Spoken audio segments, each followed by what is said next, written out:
Welcome to the Creators Adventure, where we interview creators from around the world, hearing their stories about growing a business. Often, as creators, we get stuck in our businesses and don't have time for what we enjoy. Today's guest is going to teach you how to build a business around your life rather than building a life around your business. Hey everyone, I'm Brian McAnulty, the founder of Heights Platform. Let's get into it.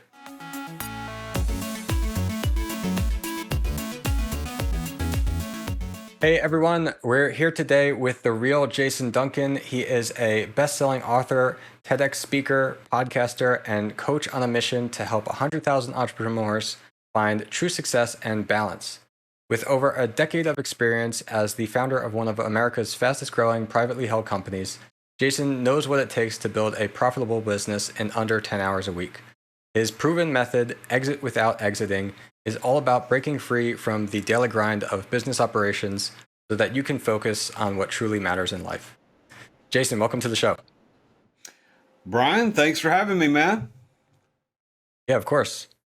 So my first question for you is, what would you say is the biggest thing that either you did or you are doing that helped you to achieve the freedom to do the things you enjoy? I think mindset is probably the biggest thing, and I'm a huge fan of Napoleon Hill and Think and Grow Rich. I read from it every single day. It is not a book Wow. you just read and sit down. It's something that you study. It is not the Bible, so I don't want to equate it with that because I do follow Jesus, and the Bible does have a special place in my heart. But I study it in the very same way that someone would study the Bible, looking for those passages that give meaning and allow me to get my mindset right. But he's not the only author that talks about those same things. There's Florence Shen, who was a contemporary of him in the she wrote in the 20s and 30s, and for a female to write on mindset and metaphysical reality was kind of interesting for her. But she wrote, I think, five short, very short books. They all fit together in a book, probably no thicker than that, and she's really great. Bob Proctor is another one. But to answer the question directly, it's mindset. I think the thing that allows us to achieve the life that we truly desire is what goes on between our ears, because our reality is a direct result of the way we think. So if you're broke and you're sick and you don't have good friends, you don't have good relationships, it's because you've thought in such a way that permitted or allowed that type of lifestyle to happen. If you're wealthy and healthy and wise and like you're thinking a certain way that allows you to do that. It's not magic, it's not incantation. It's just a reality of how the world works and how our mindset works. So I think the one thing that I've done to help me achieve the lifestyle that I want is I turned my mindset around and focused on different things. Yeah, that's awesome.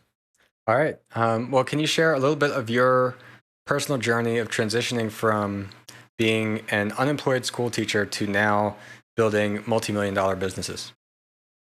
Well, if the Great Recession hadn't happened, I would still be a school teacher, and I would probably be very happy and living a very happy life, although very different, different from a financial standpoint than what I'm living today.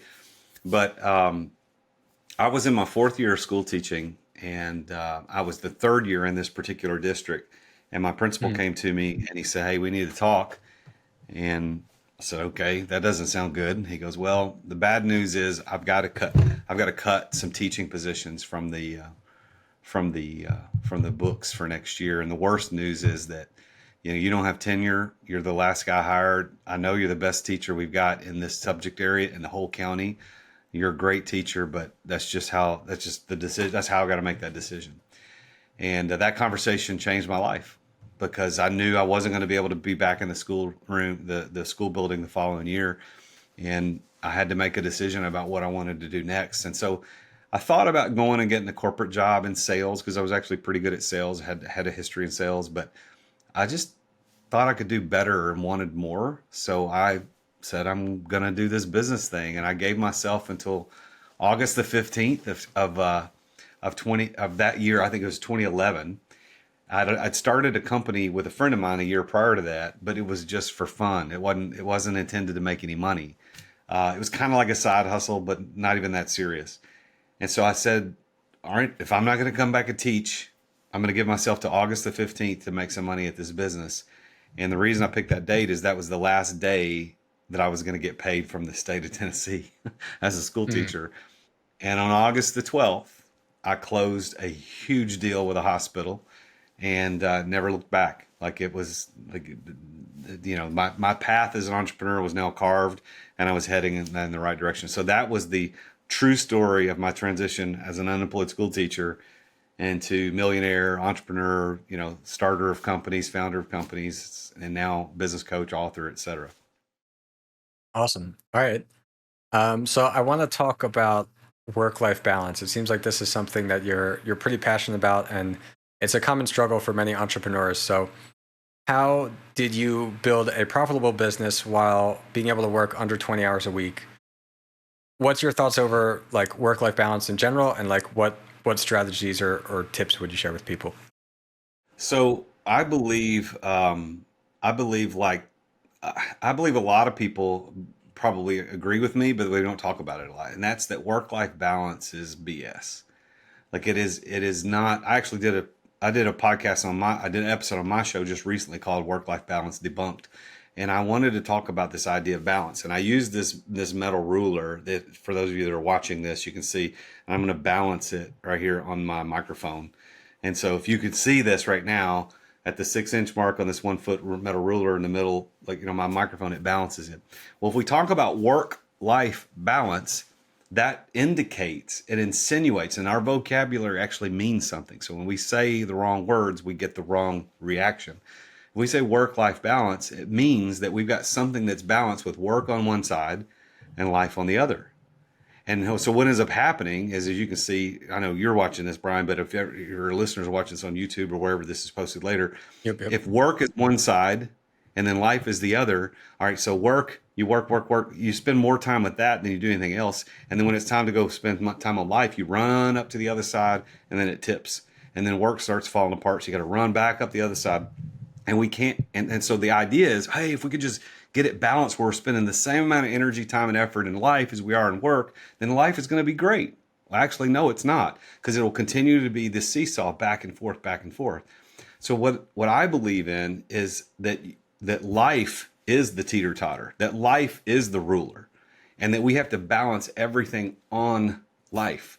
So rather than going to one end to the other, I think you start in the center. And so what are the things that are most important to you? What are the most, for the listeners, what's most important? For me, my faith in God, following Jesus, that's the most important thing. Second only to that is my wife, my relationship to my wife. We've been married 28 years. And then third would be my kids.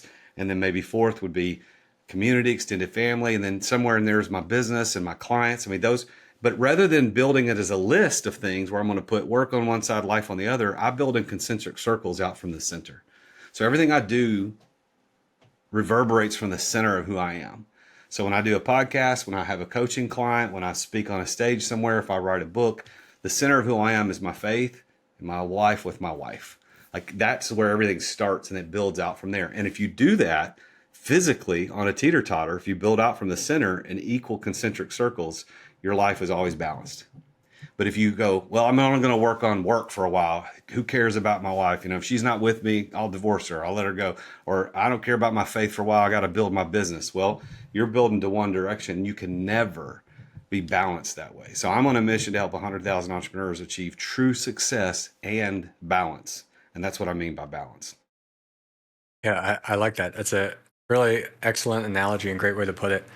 And like I feel that I think of it the same way myself, but I hadn't thought of that analogy, that like the way I try to work with my business is that like it's part of my life, and I want to build the business around the way I want my life to be and the things that I value, just like you talked about. But what is interesting, like when everyone's doing it the way that you said, it's a fight to everything's always pushing off to one side, and you're creating this conflict and this battle where you could start from a point of aiming to have it all be balanced from the get-go there. Yeah, well, you said something really interesting, and I want your listeners to hear what you said, is that you want to build a business around your life rather than a life around you didn't say it like that, but rather than building your life around your business. But so many entrepreneurs, especially solopreneurs, like I think that's a lot of your audience, they Yep. build their life around what's left over out of business. I was Exactly. talking with Yeah. my attorney before show, I was telling you about some of the stuff going on in in my life, but I was talking with my attorney this morning. He was telling me the story of this very successful family, extended family. I think they're from somewhere in the Middle East. They live here. They all live here now, and they have a very successful chain of retail locations. He said, but they all work 7 days a week, 12 hours a day. And he said it's the craziest thing he's ever seen in his life. Now, they all are very wealthy. They all have a lot of money. He said, but they don't have time to spend it. They don't have time to do anything. Like their life is everything in the business. So I teach my clients, and I try to do this every time I speak, is that I believe you can build a successful business that you can run in under 10 or 20 hours a week, and you can build your business around your life and not your life around your business. Awesome. Yeah. Yeah. Well, I completely agree with that. And I think that's great. And my outlook has always been like the balance first, because like, I don't know, I couldn't care really if I'm the most successful or the fastest to get there or any of that. I want to enjoy myself in the end. I really care about my business and what I'm doing, in the sense that, like, I want to make this impact. I want it to grow. I want to make progress, but there are other things that are important to me too. And exactly as you put it, rather than making those other important things, which for most people, if they really sat down and thought about it, those are the most important things in our life, rather than those being things where can I fit in this and the pieces left over. Considering that first, I think definitely that's the way to go. Yep, 100%. So last year you did a TEDx talk called The Iron Prison of Entrepreneurship. And you talked about how many new entrepreneurs, they start their own business to get more freedom compared to a 9-to-5 job, but then they end up working twice as hard. So any other common misconceptions you would see about this? And from what we just were talking about here, how would you say, like, what's the solution to that? Well, so the title of the talk was "The Ironic Prison of Entrepreneurship," and I know your whoever wrote your notes left off the IC Oh, off okay. iron, but I can see how you would think it'd be the iron prison, because it's the same thing, right? Yep. But it's the ironic prison of entrepreneurship, and I call it Yeah. that because entrepreneurship is supposed to deliver freedom, and that's the idea. It's the American dream, is to become an entrepreneur, become a business owner, and have freedom, be your own boss, right? Well, the problem is we end up becoming our own employee. We end up becoming the guy or the gal, as it may be, the guy who has to show up every day, or no money comes in. Just like if you owned a company and you had 15 employees, and if none of the employees showed up, you wouldn't have a business, right? Well, now you as the entrepreneur become that important to the business. You become the key man or woman to that business, and that has become an ironic prison, because now you can't leave. And that is the whole idea behind Exit Without Exiting. That's the whole idea behind my book. That's the whole idea behind the method I teach, is that you can build that business where you're not the key.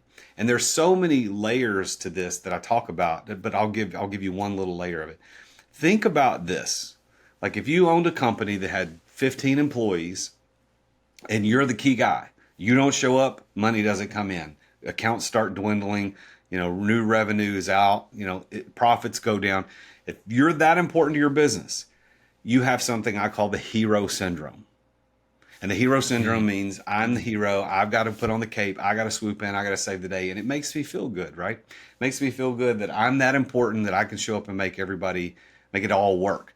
Well, in the first days, maybe months, and perhaps even the first year of a new startup, that is forgivable and understandable, and maybe even arguably necessary. But once you get past those first days, months, or maybe in that first year, the more you do that, the more selfish you are. And nobody thinks about that. But think about this. If you get hit by a bus, or if you're suddenly hospitalized and you have no contact with your employees or your business for 30 days, what happens to the business? Well, if you're like most entrepreneurs, then you have left every single one of your employees at risk. You've left every single person, because their lifestyle, their livelihoods are dependent upon you showing up, and now you're not there. So it's actually selfless of you to build a business where you don't have to be there every day. Now, I know that's counterintuitive, because some people, improper thinkers as employees, would look and go, well, the boss is out every day playing golf, or he's out riding his motorcycle, he's never here. Why does he can make all the money? Well, if he didn't do what he did, you wouldn't have a job. And if he showed up every day and then something happened to him, you wouldn't have a job. So by him not being here is actually better for everybody. Yeah. Yeah, 100%. And I mean, not only the employees, but probably also your family, probably your clients and your customers and everyone you're trying to serve. And so, yeah, that really makes sense. Yep. So, yeah, so you teach this method, this exit without exiting in your coaching business. Can you explain like how can an entrepreneur who's right now they're stuck in the business, they're listening to this and they're saying, I'm way too in my business. Actually, I completely relate to this, but I don't want to be the hero in the business anymore. I want to step out. How can they start doing that? Well, the first thing they got to start doing goes back to one of the first questions you asked me is about mindset. Like what's the key to really attaining freedom as an entrepreneur? It starts with mindset. You have to understand the purpose of what running and owning a business is. Because I believe that the purpose of owning a business is not running the business. The purpose of owning a business is having a business to provide you with the financial resources that you can live the lifestyle that you desire. That's the beauty of us being able to own businesses. That's the idea. That has to start. You got to have that mindset first. And once you truly and honestly accept that you can't be the hero and that you've got to allow the business to survive on its own, then we can move into tactics. And I could certainly get into the tactics. There are 4 core principles that I teach. This is actually in my book, Exit Without Exiting. I teach these 4 core principles to all my clients. Those are more tactical, but really, Ryan, without the mindset, it doesn't work. It doesn't work at all. We've got to get that mindset. And I'll give you a story to illustrate. So imagine for a minute that you're a farmer, and you raise horses, and a new horse, a pregnant mom is about to give birth to a horse, and you're out there to help like a farmer would. I'm not a farmer, so anything I say that's not correct scientifically or biologically, you have to forgive me. But anyway, you're there and you assist the mother in giving birth like a normal farmer would do. But then instead of letting that horse, that new foal, get up and do its thing, like you start carrying it everywhere. You pick it up and you carry it. You carry it to water. You carry it out to sit out in the field for a little while. You pick it up. You carry it back to the barn at night. What happens? That little horse will never learn to walk on its own. That horse will always depend upon the farmer to carry it where it needs to go. It will never be independent. Now, a horse takes, I think, about 4 hours after it's born to be able to walk. That's pretty fast. I mean, compared to human babies, it takes a couple years, maybe 18 months, whatever it is that the babies learn to walk. But here we are at this horse. It only takes 4 hours, but we say, well, it's not going fast enough. I need to move it over here. That's exactly what we do in our businesses. At the beginning, they can't walk on their own. They don't know how to walk. Our businesses need our assistance. We have to carry the business to water. We have to go make it rain, so to speak. We got to bring the money in. But if we keep doing that year over year over year, you're going to end up 5, 6, 7, 10 years down the road carrying your business everywhere. And then the moment that you decide, you know what, it's time to put the business down. That Real Jason Duncan guy's got a point. You set that business down and you walk away, it's going to die. So there are tactics that you have to go through to get that business ready for you to walk away. You can't just set it down and walk off. So I teach entrepreneurs not only how to start the business the right way, but also how to transition a business that's mature into a business that doesn't require the entrepreneur to be there all the time. Got it. Yeah. And so we saw on your website, you talk about having this 6-step method for effective delegation, and delegation being a key aspect of that. So can you explain a little bit more about how that works? Yeah, absolutely. This is so delegation actually is the first of the 4 core principles. So mindset's kind of the umbrella, which we just talked about. The first core principle that you have to kind of take into account before you can exit without exiting is embrace delegation. The second is to eliminate stress. The third is to establish systems and processes. And then the fourth is invest in people. So you asked me about the first one. So the first idea here of delegation is that there are 6 steps to learning delegation. And I teach these as training wheels. And I liken it back to like when you learned to ride a bike. When I learned to ride a bike, our dad probably put some training wheels on, and we tip back and forth a little bit, but we learn how to ride, and eventually the training wheels come off and you ride a bike without them. So the 6-step method is simply training wheels. They're not a permanent delegation plan, but it's training wheels. Because once you learn how to ride the bike with training wheels, you don't need them anymore. So these 6 steps are this. Number 1, you're going to make a top 10 list of all the things that you're doing on a regular basis that somebody else could be doing. And that takes honesty. You got to take the cape off, the superhero cape, and say, you know what? I'm doing these 10 things that somebody else probably could be doing. Now, that's step 1. Step 2 is you're going to pick one of those things, just one, and you're going to delegate that to someone for 30 days. Now, delegation, there's a whole talk that I do on delegation. As a matter of fact, there's a 2-hour masterclass I teach just on delegation. That delegation is not just assigning a task to someone. It's assigning it to them. It's entrusting it to them. It's empowering them to do it. It's answering the questions of why we're doing it, how we do it, and when it's due, and all those things. But the second step here in this training wheels is to appropriately delegate, but just for 30 days. So for example, use a fictional person named Bob. Say, Bob, come here, buddy. Here's a task I need to delegate to you, but we're only going to do this for 30 days to see how it goes. It's just a test for both of us. It's training wheels, right? So I'm going to give this to you, Bob, and here's why we're doing it. Here's how you're going to do it, and here's when it's due. You understand? Yes. Okay, that's it. So step 1, make a top 10 list. Step 2, delegate one task for 30 days. Step 3 is you're going to check in with Bob once a week, no more, no less. And this is really, really critical.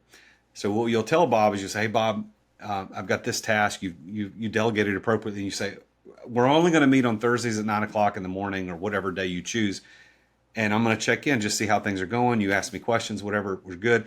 Anything between Thursday mornings at 9, you have to come to me. I'm not going to be coming to you. If you got questions, you can come ask. I'll help you. But this is you. You got to do this. You ready, Bob? He's like, yep. So you check in once a week. Now, if you check in more than that, what you're going to run the risk of is you're going to be doing what a lot of entrepreneurs do, and they do confiscation rather than delegation, where they look at Bob's task all the time and like, you ain't doing this, buddy. This is not right. Do it this way. You know what? Just give it to me. And you end up doing it yourself. That's confiscation. That's not delegation. And entrepreneurs will stand there and go, I've tried delegation and it doesn't work. No, you tried confiscation and that doesn't work. And so that's different. The other thing that people do is that if they check in less than once a week, is they do something called abdication. Again, rhymes with delegation, but it's a different thing. Abdication is a word we don't use a lot, but it actually means to formally divest yourself of that responsibility. So it's like, I'm giving it up and I don't want to think about it again. And this is what that would look like. Hey, Bob, here's the task for 30 days. You good? Yeah, I'm good. Okay, then bump. And you never go back. You never check to see if he's did it right. That's the thing I did for years. And I still, to this day, I do it a little bit. And I'm ashamed to admit, but abdication is the thing that I do more than I should. But delegation is not abdication or confiscation. Delegation is entrusting, empowering, and teaching and assigning that person this task and allowing them to do it on behalf of you. So that's the third step. Now, the fourth step is where I lose everybody. The fourth step is the hardest step. The fourth step is this. The fourth step is when you meet with Bob, you cannot correct Bob. You can't do any corrective measures. You only can praise him. And the reason is the law of delegation. Or, excuse me, not the law of delegation, the law of discovery. The law of discovery, all of us know what this is, even though we've never heard of it. It means we learn more by what we discover on our own than what we are told. Just like a kid, when the mom and dad says, don't touch the candle's hot. How many times could the parents say that to the kid? And the kid's like, okay, hot, I get it. I'm not going to touch it. The kid's going to touch it. And that is when he learns that the candle is hot. Bob's got to screw it up. Bob's got to make mistakes. So when you do your check-in meetings with Bob once a week and he comes in and he didn't do it right, you got to give him some sort of praise on something he did right. Or even just look at him and say, man, I like your tie today. Like, well, you got to do something on the positive side. You can't correct him. And if you correct him, you're setting him up for failure because long term, he's going to always look to you to fix his issues. So you can't correct him. Now, the fifth step is the 80% rule. And the 80% rule is this. When you assign or delegate a task to somebody, you're only looking for 80% of your expectations to be filled because they're not going to do it 100%. They're not going to do it right 100% of the time. All you're looking for is 80. I mean, 50, it's good, but not good enough. 60, maybe 70, but 80, okay, I can release this and let them screw up 20% of the time and eventually it's all going to fix itself. 80%, not 100. And then the sixth step is just repeat the process until your list is empty. So there's your 6 steps, your training wheels to really learn how to delegate. Awesome. Yeah, that's super helpful, I think, especially in this space where a lot of course creators and coaches, they're thinking about hiring their very first employee or an assistant, and they fall into those traps that you described. And it's really important to realize all these things to be able to do it effectively, because I've seen countless examples of people doing it wrong, not like people in my audience specifically, but like from friends working with somebody or other people like that, and explaining like, oh well, my boss didn't say this, or they did say this, and yeah, it's hard. It's a skill that you have to learn and become comfortable with, especially as you said, because you want the employee working with you to be perfect, but you have to realize that that's not going to happen, especially not in the beginning. But yeah, I like that. So one of your goals is that you want to help people escape poverty through entrepreneurship. And can you tell us more about like your plans for this? You're building a nonprofit organization. Yeah, so thank you for the opportunity to talk about this, because this is the thing I get probably most excited about.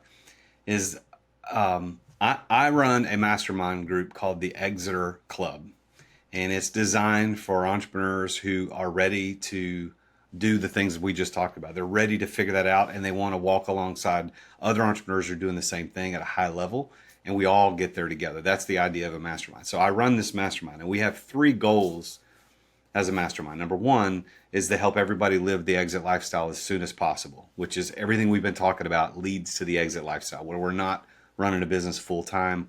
We're running it in 10, 20 hours a week at the most. And that allows us 20 to 30, 40 hours a week to go pursue other projects. So that's goal number one. Goal number two is that we want to create generational wealth for every member. And in order to do that, what we're doing is we're building a fund where we all invest, and then we get passive income through these investments. And we're doing these together, and we're learning, and we're investing together. So that's the second goal. And then the third goal is we want to leave a legacy. And this speaks directly to the question you just asked. And this is, we're going to create in 2024, we're working on it now. It'll become an actual reality in 2024, a nonprofit 501c3 called Legacy Changers. And our goal is to help 10,000 people escape poverty and mediocrity through the vehicle of entrepreneurship. How are we going to do that? Well, the idea, although still early in this process, is the idea is that we're going to, as a group, seek out individuals who are, they've got an entrepreneur idea, they just don't have the network or the resources to make it happen. And they're probably, like most Americans, living paycheck to paycheck. They have a poverty mentality, they have a mediocrity mentality, and they're just, they don't know how to get over the hump. They're not homeless people under the bridge. That's not what I'm talking about. I'm talking about the guy who probably lives down the street from you that just can't figure out how to get out of a 9 to 5, and he knows there's a better way. Well, we're going to take that person in to Legacy Changers, and for 1 full year, we're going to pay for all their bills. We're going to take care of them. We're going to put them through, a school, so to speak, of entrepreneurship. Like for 1 full year, they're going to learn everything they could possibly learn from every person that's in the club. There's going to be tax people in there. There's going to be business strategy people in there. There's going to be real estate people in there. There's going to be lawyers. There's going to be all these people that are going to help this person figure out how to become an entrepreneur, to launch a business, so that by the end of that year, they've got a fully functioning business, and now they've escaped poverty and they can escape mediocrity. Their mindset will have changed, and we're going to set their trajectory and their legacy on a totally different level. And that'll all be done one person at a time through Legacy Changers as a result of what we're doing as the Exeter Club. And so I invite, if there's coaches out there that are looking to get involved in stuff like that, I have certified coaches in my program, and that's part of what I'm building so that we can all work together to make that a reality. Awesome. Yeah, that's an awesome goal, and a really interesting way too. I haven't heard about what you mentioned before that of the fund and the structure like that. That's pretty cool way to do that. All right. Awesome. So one more question for you. And on this show, we like to have every guest ask a question to the audience. So if you could ask anything to our audience, what would it be? It could be something you're curious about, something you want them to think about? Well, it's interesting to ask a question that I will never know the answer to. So here's what I would ask. I would want each person to really think about this. And then I don't know how your other guests have done this in the past, but I would invite you to go follow me on the Real Jason Duncan on Instagram and DM me your answer to this question, and you could reference the show if you want to. But what is more important to you? Of these two options, which is more important? Money or time? Hmm. That's my question. Good question. All right, awesome. Jason, thanks so much. Before we get going, where else can people find you online? So you can follow me on Instagram at the Real Jason Duncan. I'm also on LinkedIn and YouTube at the Real Jason Duncan. And then I would invite everybody to pick up a copy of my book, Exit Without Exiting. It's an international bestseller, and it's not just teaching. It's actually 3 stories of 3 different entrepreneurs about how they were able to pull off their exit. One person pulls off the exit in the traditional way we all see it, and then we talk about what's the result of that. We talk about somebody who does an earn out, which is another way people usually exit their businesses. And then the third story tells a story about a man named James who exited without exiting and how different his story was than everybody else's. Awesome. Interesting. All right, cool. Jason, thanks so much. And great talking with you. Thank you, Brian. I appreciate you, man.